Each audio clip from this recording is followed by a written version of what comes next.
Hi everyone, it's Irate with another process video. I have quite a few videos pages that I filmed, but I still didn't do all the editing, so I'm hoping in the next few days to finish some videos, just editing them and then uploading them. So this is a mixed media layout that I made, and I'm starting with watercolor paper. And what I wanted here, I knew I wanted to use my Peerless watercolors and in some of my favorite shades, so pinks and oranges, but I really wanted to create a lot of texture. So I used some gesso, let it dry, and then use some modeling paste and the stencil on the background just to create texture, like first the shapes of the modeling paste, but also these little touches of gesso, because watercolors look differently on paper than they do on gesso, than they do on modeling paste. So I just really wanted from the get-go, from the beginning, to have like these different looks before I go into the whole coloring process.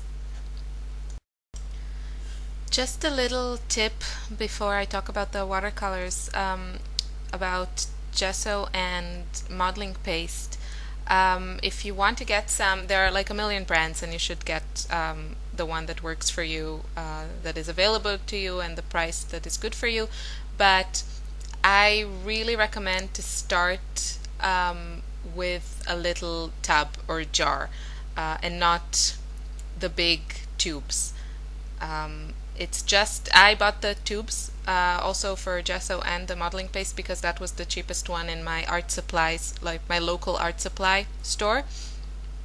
And with the gesso I just moved a little bit, some of it, into a little tub or jar.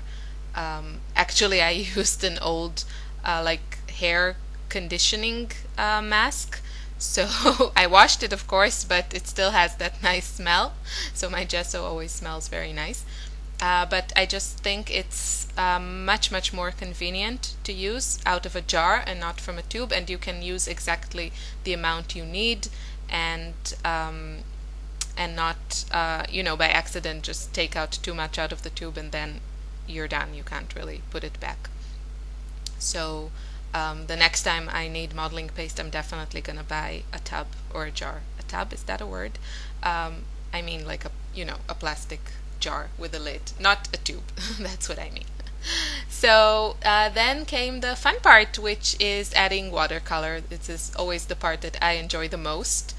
And at the beginning I thought I was gonna create like just a pink background using some different shades of pink, but I thought that looked flat at some point, so I added some reds and some oranges.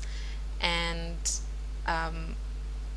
when it comes to watercolors, I am absolutely no authority on it. I just pick it as I go along, and I watch videos and I take online classes, and I just pick up techniques here and there.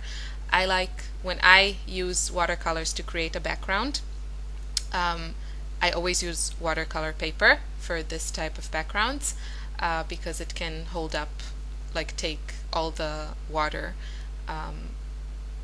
It's made for that purpose, and I use a lot of water because it really lets the color flow and the colors blend. And I also dry the page between applications, and that also helps to create that typical beautiful water-stained look. And I just add colors where I thought it was needed until I got the look that I wanted. And I think you can see in the video pretty well how different the color looks on paper versus the modeling paste and the gesso that is kind of resisting the watercolor. The brush I'm using is a Faber-Castell one, and it came, if I'm not mistaken, with my set of gelatos, the big set. And it's really, really convenient because you don't need to go to the faucet or the like to go to a water faucet every time you want to fill it. It has like this sucking mechanism, like a syringe or something, so I can just dip it in my jar of water and fill it with water. And I especially like it when I'm using the Peerless because I can pick up the color from the sheet of paper, like the Peerless sheets of watercolor, and then like push the pen and get the water out. So I'm not losing the pigment in my water jar, and on the other side I'm not filling my my watercolor with water, because it's like this specific type of watercolor that comes on these sheets of paper. This is less important to me when I'm just using regular watercolors, like cake watercolors, because there I don't care if I get a lot of water on it. But with the paper I don't want it all to get completely soaked. So that was it with the watercoloring, and then I started adding some papers.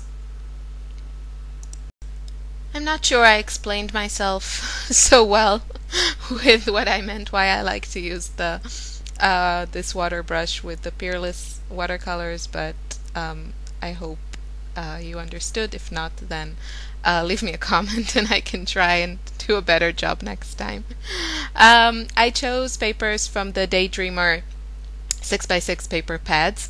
My go-to papers when I make my own backgrounds are 6x6 papers, and I just thought I picked a few fun patterns. I thought it would be like fun to add some more circles and dots, just to tie everything together, like repeating the same motif here, which is the circles that I also have on the background. So I just used some papers and scraps and adhered my photo on them. The photo I'm using here is the view from my flight as I was returning to Austria from visiting my best friend in Minnesota. And the title I'm gonna use here is Coming Home. And of course I think the picture is beautiful because you see the Austrian Alps and it's just this gorgeous snowy mountains. Actually, I'm not sure this was the Alps, but anyway, it was some snowy mountains in Austria, so I can say it's the Alps and nobody would know otherwise. So it's just it's very beautiful, and I love to see scenery in that way. I mean, who doesn't? But because it means you're on an airplane, so you're either going somewhere or you've been somewhere. But the point was that it's just that coming home now is different than it has been for the first 30 years of my life, where coming home was seeing the coast of Tel Aviv and the Mediterranean Sea, and now it's like these green hills and snowy mountains now that I'm living in Austria. And I just, at the moment, I've been here for 3 years. I feel the most at home here, but I don't feel completely at home now anywhere. When I go back to Israel and visit, which happens quite often, it's very easy because I speak the language and I know everything, and all my family and my friends are there, but I know, like, I feel that I'm not living there. It's just very strange. I guess a lot of immigrants feel like that. But yeah, I don't know. It's just this photo yeah, just reminds me of that coming home is something quite different now. Yeah, that was a lot of rambling about something very small. No, it's not very small, but I think I made my point. Okay, so I decided kind of on the layout and how I was gonna position the papers, but I wanted to incorporate them a little bit better to the background, so I also added some gesso just on the edges of them, and then I added some more of the watercolors that I used on the background, on the edges of the papers. And the final touches were some, I used the Amy Tan +1 thickers that I love to write my title, and some die cuts from the Basic Gray Highline collection, which has lots of oranges and pinks, and I really love the color scheme of that collection. And that was kind of it. I do feel like this layout came out a little too matchy-matchy for my taste. I feel that it needs more contrast, and for me it's kind of like I doubt I will go back and change something or add something, but it's more of like a lesson, something I can do better next time, better for what I like. And I think, for example, I would have liked some more pops of black here. So maybe I should have inked my papers with black ink or something, because this is just, it's all too blending. Yeah, that's just my process of, what can I do? Oops, sorry, that's my phone. What can I do better next time? Because I know I will do more mixed media pages, because I just love playing with all those different media. It's kind of how I feel, a little bit like an artist. I always drew, for my whole childhood and teenage years. I was drawing all the time. But where I come from, an artist is not really a profession. I'm laughing because I don't agree, but I also don't think I'm talented enough to be like a real artist. And I think, people who really devote their lives to this, it's just they're like haunted, or that's what I imagine. You can't not paint or not create things. And I do feel that way sometimes about scrapbooking, but it's definitely an hobby / obsession of mine. And yeah, point is that I really love it, and it makes me feel really good.